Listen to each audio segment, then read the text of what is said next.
নমস্কার, আমার দুনিয়া চ্যানেলে সকলকে স্বাগত। আমার দুনিয়া চ্যানেলে এবারে আমরা বেলুড় মঠ সম্বন্ধে বিস্তৃত জানাবো।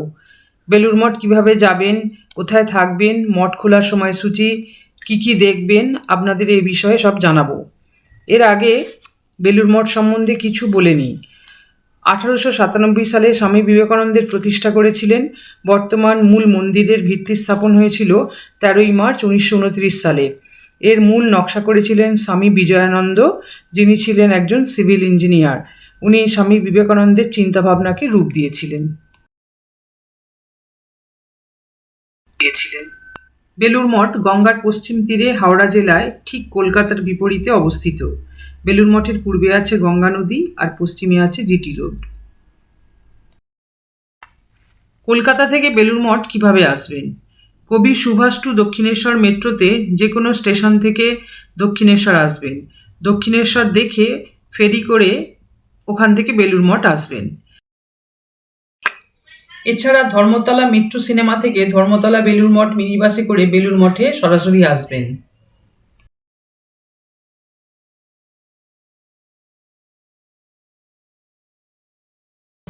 হাওড়া স্টেশন থেকে যারা বেলুড় মঠে আসবেন, ইস্টার্ন রেলে যে কোনো ট্রেনে বেলুড় স্টেশনে নামবেন।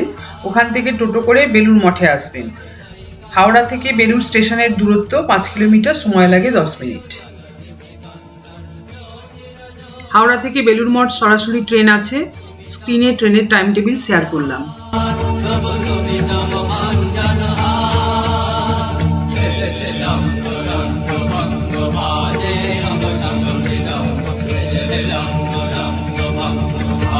বেলুড় মঠে এলে কোথায় থাকবেন?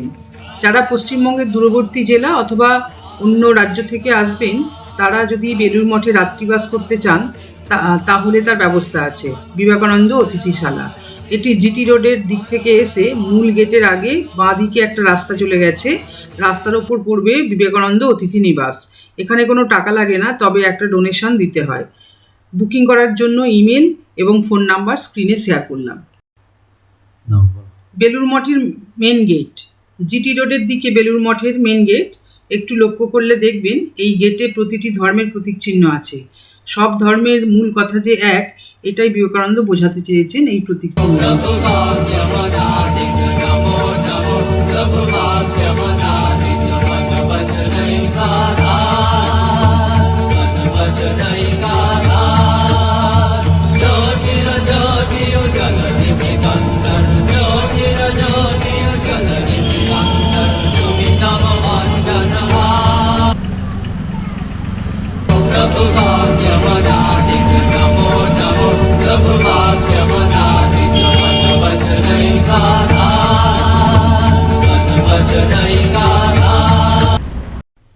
জিটি রোডের দিক দিয়ে মেন গেট দিয়ে ঢুকে প্রথমে বাঁদিকে পড়বে Ramakrishna Mission Saradapith, showroom and sales counter.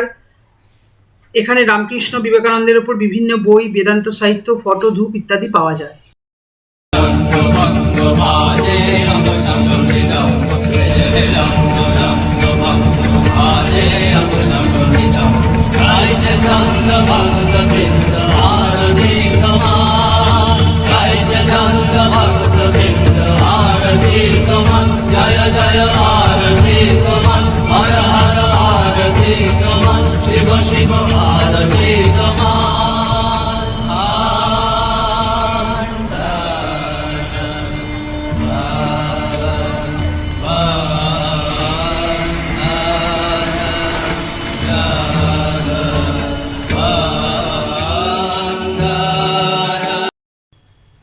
এরপর আমরা এগিয়ে গেলাম। ডান দিকে পড়বে বিবেকানন্দ সভাগৃহ। এর ভেতরে আছে রামকৃষ্ণ মিশন বিবেকানন্দ বিশ্ববিদ্যালয়। বিশদ জানতে ওয়েবসাইট লিঙ্ক স্ক্রিনে শেয়ার করলাম।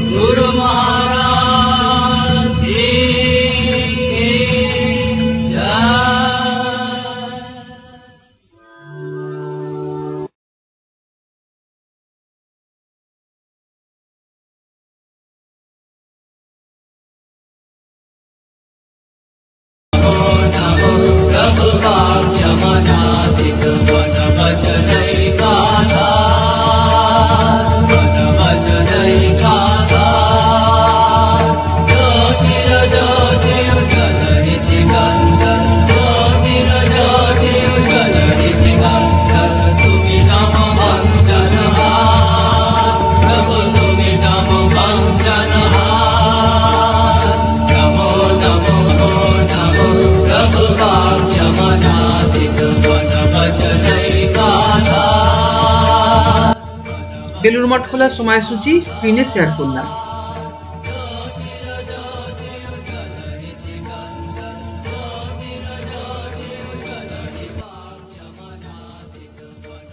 বেলুড় মঠের এন্ট্রান্স গেট।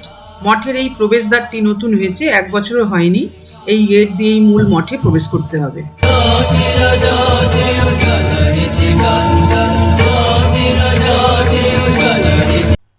মঠের ডান দিকে বিনা পয়সায় জুতো রাখার ব্যবস্থা আছে। এই কাজটি মূলত ব্রহ্মচারীগণ করেন।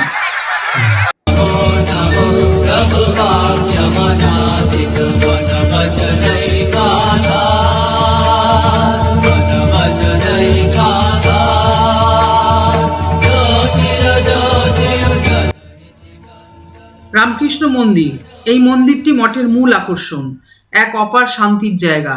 আর এই শান্তির খোঁজেই দূর দূরান্ত থেকে মানুষ বেলুড় মঠে ছুটে আসেন। এখানে প্রতিদিন সন্ধ্যায় আরতি হয়। আরতির সময় খণ্ডন ভব এই গানটি গাওয়া হয়। এই গানটি লিখেছেন বিবেকানন্দ এবং সুরও দিয়েছেন বিবেকানন্দ। আরতির সময় মঠের ভেতর কাউকে থাকতে দেওয়া হয় না। মন্দিরের ভেতর ফটোগ্রাফি নিষিদ্ধ।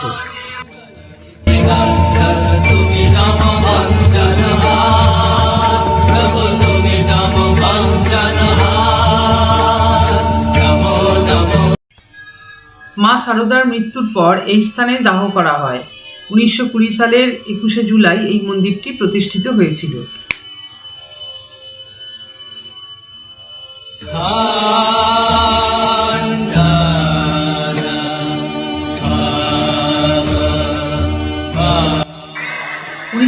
সালে স্বামী বিবেকানন্দের মৃত্যুর পর এই স্থানে দাহ করা হয়।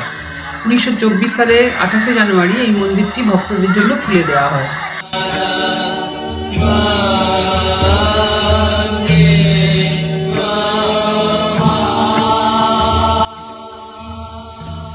স্বামী ব্রহ্মানন্দ রামকৃষ্ণ মিশন ও মঠের প্রথম অধ্যক্ষ ছিলেন।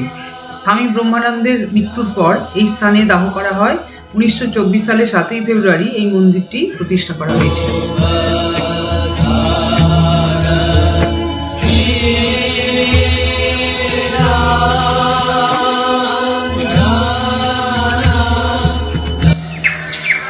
স্বামী বিবেকানন্দ এই ঘরটিতে 1863 থেকে 1902 সাল পর্যন্ত বসবাস করতেন। 1902 সালের 4 জুলাই এই ঘরে তিনি মহাসমাধি লাভ করেন।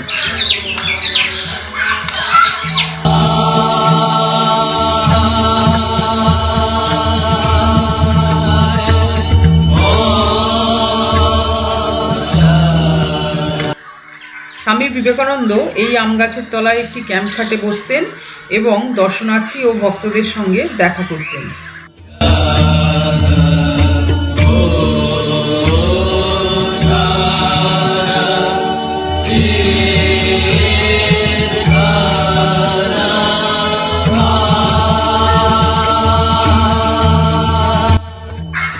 মঠে ঢুকে এই বুক স্টল পাবেন। এখানে রামকৃষ্ণ, বিবেকানন্দ, মা সারদা দেবীর ওপর বিভিন্ন বই পাবেন।